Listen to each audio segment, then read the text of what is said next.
تبارك الذي نزل الفرقان على عبده ليكون للعالمين نذيرا. اس کے ساتھ سہو ہو رہا ہے، وسوسہ اور خیالات آ رہے ہیں. الذین هم عن صلاتهم ساہون. پورا ہفتہ نماز نہیں پڑھا اور جمعے کی نماز پڑھنے آ رہا ہے. ٹھاٹ کے، آٹ کے، باٹ کے، 360 کے. امیر شریعت عطا اللہ شاہ بخاری رحمۃ اللہ علیہ فرمایا کرتے تھے، نمازیوں کی 4 غذا. شعبان المعظم چل رہا ہے. اس مہینے کے اندر تحویل قبلے کا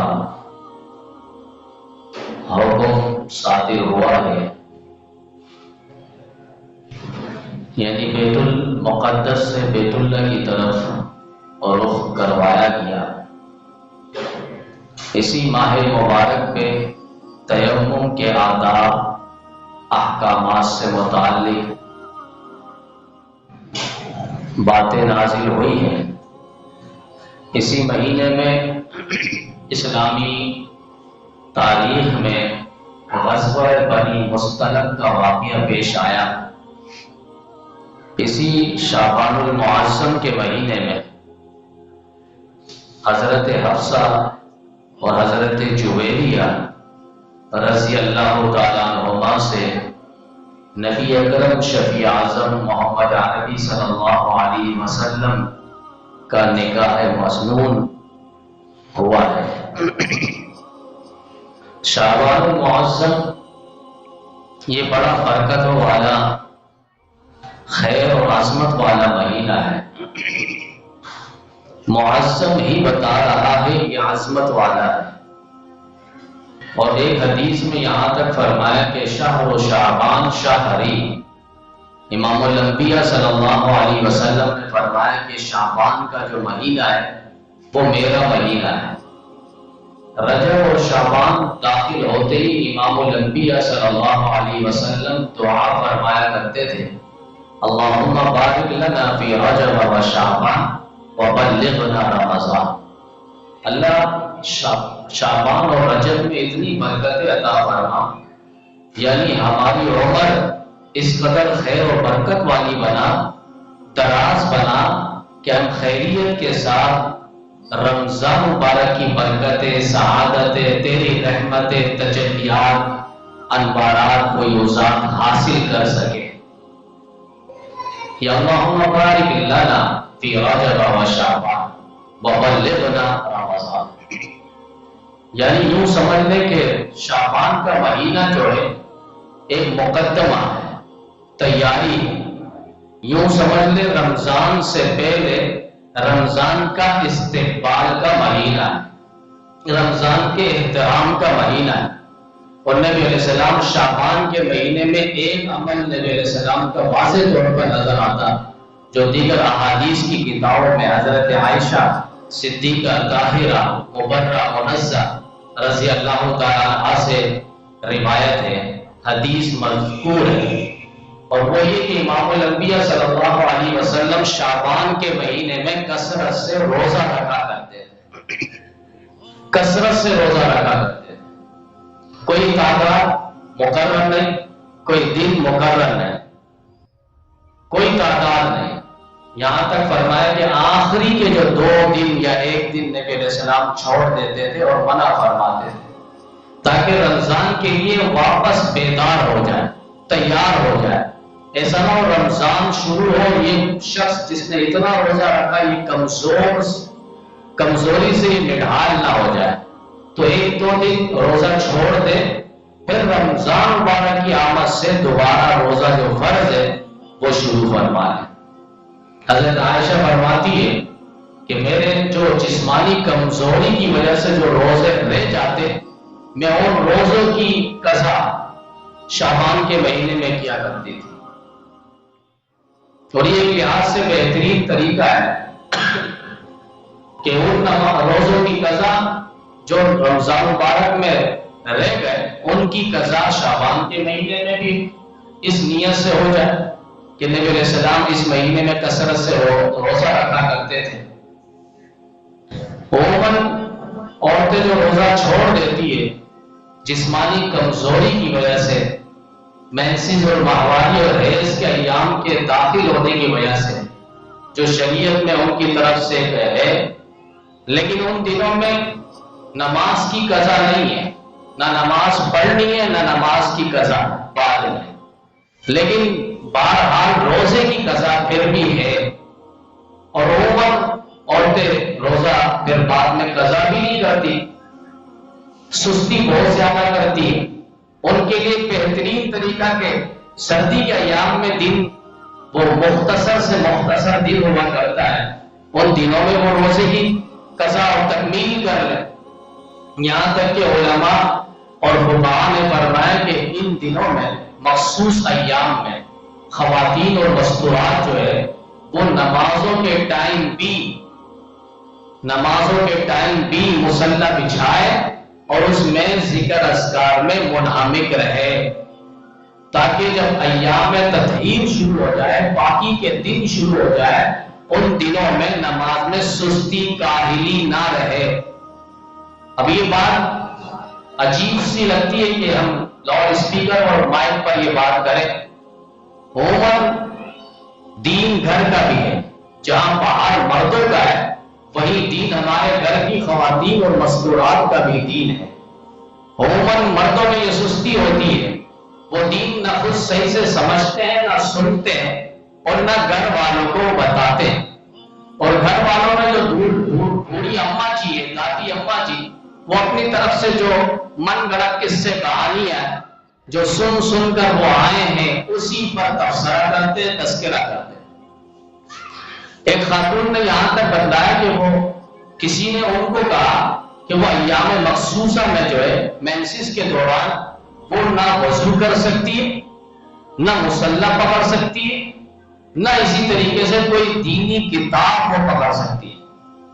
اتنی شدت دین اسلام میں نہیں، افراط اور تفریط سے ہٹ کر ہمارا یہ دین اور مذہب ہے، جس کو قرآن کریم میں بھی اللہ نے کہا وَكَذَلِكَ جَعَلْنَاكُمْ أُمَّةً وَسَطًا، ہم نے اس امت کو درمیانی امت بنایا، نہ حد سے زیادہ بڑھ کر ہے نہ حد سے زیادہ گزر کر ہے، بالکل درمیانی امت ہے۔ ایسا نہیں کہ ان دنوں میں بالکل عورت کو دور کر دیا جائے، یا ایسا بھی نہیں کہ ان دنوں میں عورت کو بالکل ساتھ رکھ لیا جائے، فرمائے کہ ان کے ساتھ ہم بستری ہو، یہ نہیں ہے جیسے یہود و نصارہ۔ ان دنوں میں جو شریعت کی طرف سے روح ہے وضو بھی کر سکتی ہے، کیا ہے اس میں؟ ہاں، نماز نہیں پڑھ سکتی، قرآن نہیں پکڑ سکتی، قرآن پڑھ بھی نہیں سکتی، ذکر اذکار کر سکتی، یہاں تک کہ قرآن کے الفاظ اور آیات توڑ کے الحمد للہ رب العالمین اجازت ہے۔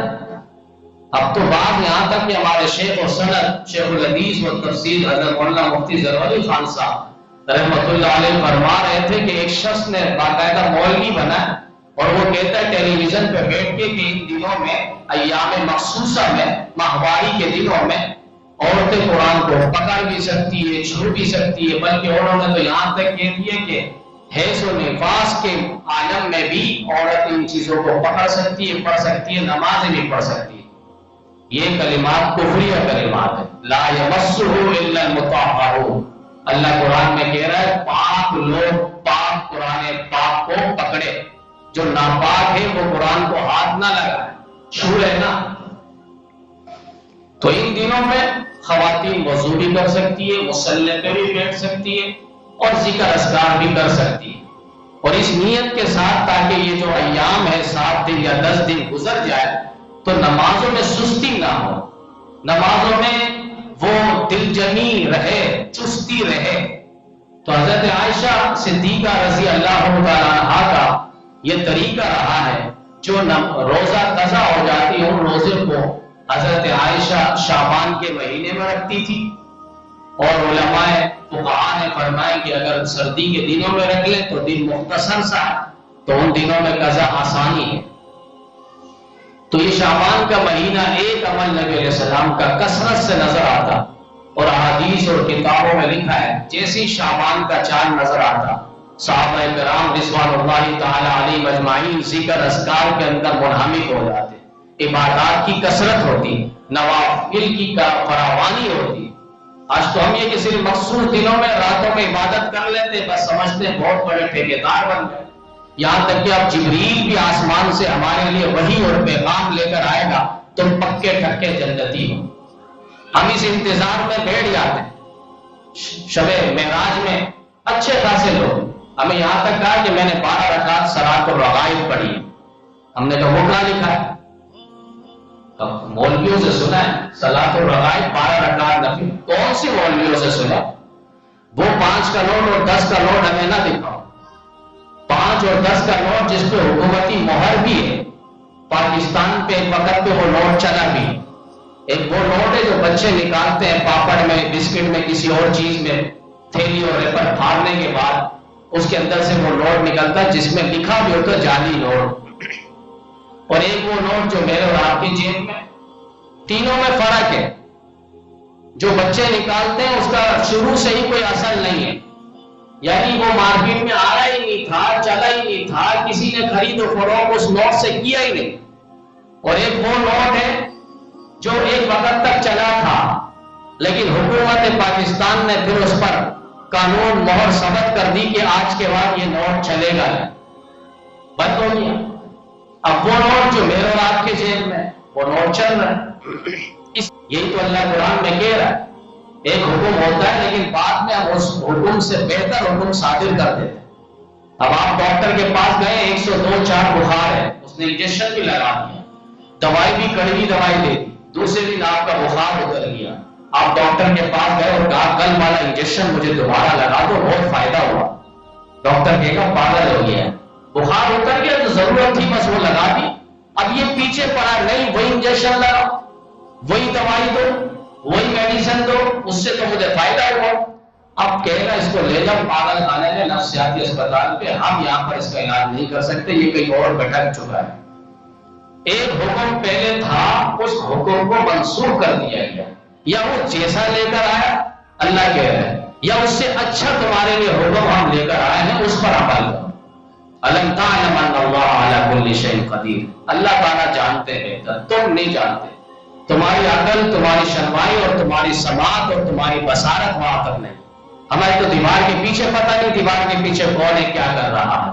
اللہ تعالیٰ کے سامنے کوئی چیز پنہان نہیں ہے، کوئی چیز مخفی نہیں ہے، کوئی چیز چھپی ہوئی نہیں ہے۔ تو یہ عقیدہ اور نظریہ شب معراج لوگوں نے منایا، 12 رکعت نوافل پڑھی ہے، تو کہاں لکھا ہے؟ وہ رات جو رات تھی معراج کی وہ ثابت ہے، لیکن کس تاریخ وہ تاریخ نہیں ہے۔ 10 باتیں کتابوں میں، یہ بھی اللہ کی طرف سے، جیسے شب قدر کی رات کو اللہ تعالیٰ نے چھپا دیا، فتنہ فساد لوگوں کی رسومات اور بدعات اور خرافات کی وجہ سے۔ دیگر تقریبات میں لگ جاتے ہیں، ڈیگ اور نیاز کے پیچھے لگ جاتے ہیں، اس رات کی ساری عبادات کو غارت کر دیتے ہیں، جبکہ اللہ کہہ رہا ہے تمہیں کیا پتا اس رات کی اہمیت کیا ہے۔ وما ادراک ما لیلۃ القدر، لیلۃ القدر خیر من الف شہر، یہ تو 1000 مہینوں سے بہتر ہے، 82 سال کی عبادت سے بہتر ہے جسے یہ رات نصیب ہو جائے اور مل جائے۔ اس رات کی عبادت اور برکات جسے نصیب ہو جائے، ایسا ہے 82 سال کی عبادت کا ثواب اسے مل گیا۔ کتنے خرافات شب برات میں آپ دیکھ لیں، کیا کچھ نہیں ہوگا اور کیا کچھ نہیں ہوا۔ جہاں عبرت کی جگہ تھی، جہاں سے عبرت حاصل کرنی تھی، وہاں میلہ لگ چکا ہے، جس پہ 10:30 انشاءاللہ اگلے جمعے میں بات ہوگی۔ قبرستان ہے، عبرت کی جگہ ہے، تماشا نہیں، لیکن وہاں تماشا سے اور میلہ سے بھی لگ چکا ہے۔ وہاں جانا تھا جو موت کو اور موت کی سختی اور شدت کو ہمیں یاد کرنا تھا کہ تنہائی اور خلوت کس طرح ہوگی، ذرا قبرستان میں جا کر دیکھیں۔ اپنے عزیز جگری اور دوست جس کے بغیر یہ چائے نہیں پیتا تھا، آج وہ تنہا اور من اور تن مٹی کے نیچے یہاں پہ دبا ہوا اور پڑا ہوا ہے۔ اصل تو وہاں موت کو انسان یاد کرے، زندگی کو یاد کرے۔ حضرت بہلول رحمت اللہ علیہ کو کسی نے کہا آپ قبرستان میں آتے ہیں، وہاں شہر میں نہیں رہتے؟ کہا اصل شہر تو یہ ہے، اصل بستی تو یہ ہے۔ کہا وہ کیسے؟ کہا سارے لوگوں کو میں دیکھتا ہوں ایک ایک کر کے یہیں پر آ رہے ہیں، تو میں یہی سمجھا کہ اصل مسکن، اصل رہائش گاہ اور اصل جو بستی اور شہر ہے وہ یہی قبرستان ہے. بڑے بڑوں کو میں نے دیکھا یہاں پر آ رہے ہیں، کوئی یہاں سے وہاں نہیں جا رہا. تو یہ شعبان المعظم ایک لحاظ سے رمضان المبارک کے لیے پیش خیمہ ہے، تیاری اور مقدمہ ہے.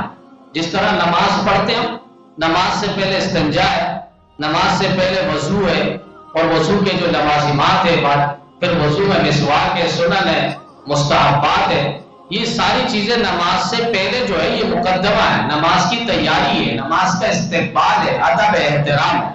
اسی طرح فرمایا کہ رمضان مبارک اتنا برکتوں والا مہینہ، جسے امام غزالی رحمۃ اللہ علیہ نے اپنی کتاب میں لکھا ہے، اگر تمہیں معلوم ہو جائے رمضان کس قدر برکتوں والا مہینہ ہے تو تم سارا سال اللہ سے دعا کرو، اللہ پورا سال، پورا 11 اور 12 مہینہ جو ہے وہ رمضان کا بنا دے.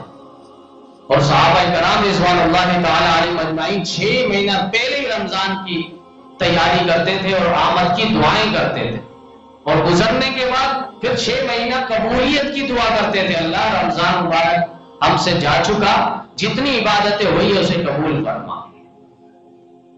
اس سے پہلے شب معراج کا جو اللہ تعالیٰ نے نبی علیہ السلام کی ایک شان اور مقام اور مرتبہ دکھایا، اور مکہ سے بیت المقدس پھر مدین شہر چلتے چلتے اللہ تعالیٰ نے 7 آسمانوں کی سیر کروائی، ملکوت اور لاہوت اور سدرۃ المنتہا، لوح و قلم، لوح و محفوظ، اور وہاں سے عرش معلیٰ کی سیر کروائی، انبیاء کرام سے ملاقاتیں کروائی. ہر نبی آتا، نبی علیہ السلام کا استقبال کرتا اور نبی علیہ السلام سے ملاقات کرتے. تفصیلی باتیں جو حضرت عیسیٰ علیہ السلام نے کی، تفصیلی باتیں، اور یہاں تک فرمایا کہ آپ اپنی امت پہ جائیں، جا کر انہیں بتائیے گا کہ فتنوں اور فرقوں سے نہ ڈرے، میں آؤں گا انشاءاللہ کریم، اور منصب امامت اور عادل اور حاکم بن کر، بحیثیت نائب بن کر، اور میں دجال کا قلعہ کھڑا کروں گا، فلسطین میں مقام لدہ میں اس کو ذبح کروں گا، اور اس کے بعد یاجوج ماجوج کے لیے اللہ سے دعا کروا کے ان کا فتنہ ختم کرواؤں گا. حضرت عیسیٰ علیہ السلام نبی علیہ السلام سے تفصیلی ملاقات کی اور فرمایا کہ آپ اپنی امت پہ جا کے میرا سلام بھی پیش کریے گا. حضرت ابراہیم علیہ السلام کا مشہور ہے، انہوں نے ہمارے کو سلام عقیدت پیش کیا ہے. علماء نے فرمایا جو غائبانہ سلام کا جواب ہے اسے بھی سماعت کر لیں. غائبانہ سلام کا جواب یعنی کوئی آپ کو کہے کہ آپ کے فلاں عزیز نے یا گاؤں سے آپ کے والد صاحب نے آپ کو سلام پیش کیا ہے، فلاں استاد نے آپ کو سلام پیش کیا ہے، تو اس کے جواب میں فوراً کہہ دیا جائے علیکہ و علیہ السلام. اور آج ہم بھی حضرت ابراہیم علیہ السلام کو، اس عیسیٰ علیہ السلام کو جواب دے دیں علیکہ و علیہ السلام. یہ غائبانہ سلام کا ایک جواب کا طریقہ اور احادیث کے اندر باقاعدہ یہ مذکور ہے. اسے حضرت ابراہیم علیہ السلام بیت المعمور سے ٹیک لگائے ہوئے تھے، نبی علیہ السلام کی آمد ہوئی، فوراً کھڑے ہو گئے، مرحبا مرحبا بابن صالح، میرا نیک بیٹا آ گیا. نبی علیہ السلام کے استقبال میں ابراہیم علیہ السلام کھڑے ہو گئے، اور اس کے بعد تفصیلی بات ہوئی اور فرمایا اپنی امت کو کہنا جنت چٹیل میدان ہے، اس کو پھلدار اور پھولدار اور سایہ دار بنانے کے لیے اذکار اعمال ساتھ کرتے چلے آئے ہیں. اذکار، ذکر اذکار، سبحان اللہ، الحمدللہ، اللہ اکبر، لا الہ الا اللہ، اس کا ورد زیادہ سے زیادہ، یعنی اللہ کی یاد دل و دماغ میں بسا ہے. اور اس کے بعد پھر اللہ تعالیٰ کے پاس پہنچے اور اللہ تعالیٰ سے ہم کلام ہوئے. اللہ نے قرآن میں یہاں تک کہا فَأَوْحَىٰ إِلَىٰ عَبْدِهِ مَا أَوْحَىٰ. تنہائی تھی، جو لوگ محب اور محبوب ساتھ تھے، اور دونوں میں جو کلام ہوا، جو باتیں ہوئی، وہ دونوں جانتے ہیں. جو ہمارے کام کی باتیں تھی وہ نبی علیہ السلام آ کر بتلائے کہ اللہ تعالیٰ نے تمہیں یہ تحفہ دیا ہے. نمبر 1 نماز 5 وقتہ، نمبر 2 سورۃ البقرہ آخری رکوع جو ہے آمن الرسول سے، اور اس کے بعد سورۃ الفاتحہ. اور نبی علیہ السلام نے فرمایا اللہ تعالیٰ نے مجھے شفاعت کبریٰ عطا فرمایا، یعنی پوری امت کی طرف سے اللہ تعالیٰ کے سامنے روز محشر نبی علیہ السلام سفارش کریں گے، اللہ حساب کتاب کا معاملہ شروع فرما. تو یہ نماز ایک لحاظ سے عرش میں اللہ نے تحفہ دیا، بلا کر تحفہ دیا، بڑا اہم مہم الصلاۃ معراج المؤمن، نبی کی معراج عرش معلیٰ پہ پہنچنا، اور فرمایا مومن کی معراج یہ کہ وہ نماز کی پابندی کرے۔ 50 نمازیں فرض ہوئی، لیکن حضرت موسیٰ علیہ السلام نے روک لیا اور کہا کہ آپ کم کروائیں، 50 نمازیں تو وہ نہیں پڑھ سکتی آپ کی امت۔ کتاب میں عجیب بات لکھی ہے کہ حضرت موسیٰ علیہ السلام 9 مرتبہ نبی علیہ السلام بار بار جاتے رہے، اللہ نے 5 نمازیں آخر میں، یعنی ہر مرتبہ 5 نمازیں کم ہوتی رہی۔ علماء فرماتے کہ حضرت موسیٰ علیہ السلام نے پہلی فرصت پہ جب نبی علیہ السلام کا دیدار فرمایا، آپ کی وہ آنکھ مبارک کے اندر اللہ تعالیٰ کی تجلیات کو انہوں نے دیکھا تھا اور ایک خوشی محسوس ہوئی۔ انہوں نے کہا کہ نبی علیہ السلام جائیں گے، اللہ کا دیدار کر کے آئیں گے، میں آپ کا دیدار کروں گا، وہ جلوے جو نبی علیہ السلام لے کر آ رہے ہیں ان جلووں کا میں کم از کم دیدار تو کر سکوں۔ یہ شان نبی اور مصطفیٰ۔ 9 مرتبہ چکر کے بعد پھر 5 نمازیں رہ گئی، یہاں تک کہ ایسے بدنصیب بھی آئے ہیں جنہوں نے کہا اگر ایک نماز بھی نہ ہوتی، یعنی ساری نماز نبی علیہ السلام ایک چکر اور لگا لیتے ہیں تو 5 نمازیں بھی معاف ہو جاتی۔ تو نماز ہی اگر نہ رہے تو پھر بیت اللہ شریف کیوں ہے، روزہ رسول اللہ پھر کیوں رہے گا؟ ان کی جو آج انوارات، فیوزات اور برکات اور روحانیت اور نورانیت جو ہمیں نظر آ رہی ہے وہ نماز ہی تو ہے۔ بیت اللہ میں نماز ہی تو پڑھ رہے ہیں، مسجد نبی میں نماز ہی تو پڑھ رہے ہیں، اسی کی وجہ سے تو رونق ہے۔ حضرت مولانا مفکر اسلام مفتی محمود رحمت اللہ علیہ حکومتی میٹنگ پہ بیٹھے ہوئے تھے اور ایک شخص نے کہا کاش 50 نمازیں اگر ہوتی تو کتنا اچھا ہوتا، تم مولوی نمازوں کے پیچھے پڑے رہتے، نماز پڑھتے رہتے، ہم یہاں سے حکومتیں کرتے رہتے۔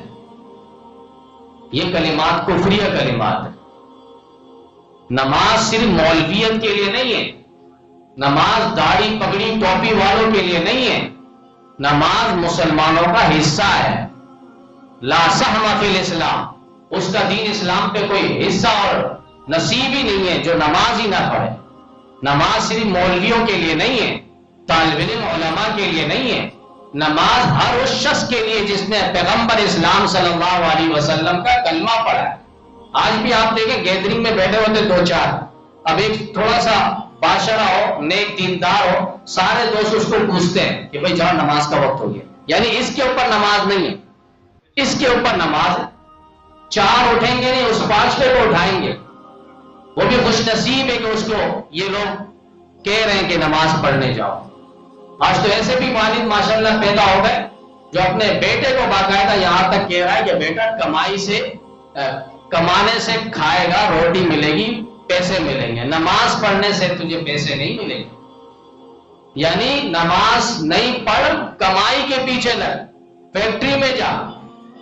حالانکہ اللہ قرآن میں کیا کہہ رہا ہے؟ لا نسألک رزقا نحن نرزقک، نماز کی پابندی کرو، نماز کی پابندی۔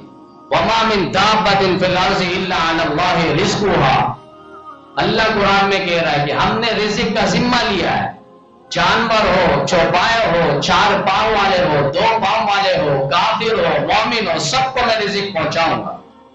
لیکن جنت کا وعدہ اللہ نے نہیں فرمایا ہر شخص سے، جنت اسی کو ملے گی جو نبی کے قدموں تلے آئے گا اور نبی کے احکامات اور تعلیمات اور پیغامات کے مطابق اپنی زندگی گھوائے گا، لگائے گا، تب اسے جنت ملے گی۔ اب ساری چیزیں کر رہے ہوتے ہیں لیکن نماز پر ہم آ کر بالکل خاموش ہو جاتے اور سستی اور کاہلی لے کر آ جاتے۔ میں نے بتایا جس طرح ساری خیر و برکت اور سکون اور سرور کا ماوا اور ملجا اگر ہے تو نماز کے اندر ہے۔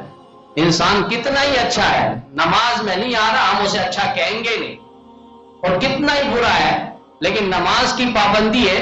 ان الصلاۃ تنہی عن الفحشاء والمنکر، اللہ قرآن میں کہہ رہا ہے یہ نماز انشاءاللہ اسے عنقریب برائی سے، بے حیائی سے، منکرات سے، رسومات سے دور کر دے گی۔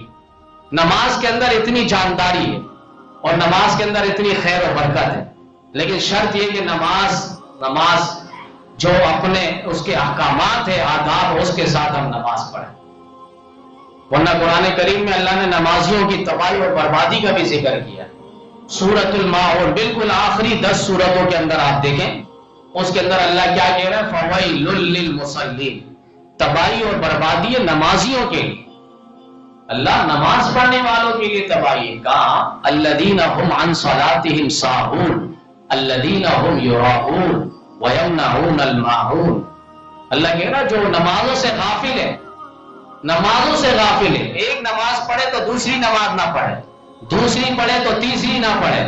نماز میں آئے پہلی رکعت میں کیا پڑھی اسے نہیں پتا، امام نے کون سی سورت پڑھی اسے نہیں پتا، 3 رکعت پڑھ لی اسے پتا نہیں میں دوسری رکعت میں تیسری رکعت میں، 4 رکعت پڑھ لی اسے پتا نہیں میں تیسری رکعت میں چوتھے رکعت میں. ہر نماز میں اس کے ساتھ سہو ہو رہا ہے، وسوسہ اور خیالات آ رہے ہیں. الذین هم عن صلاتهم ساہون.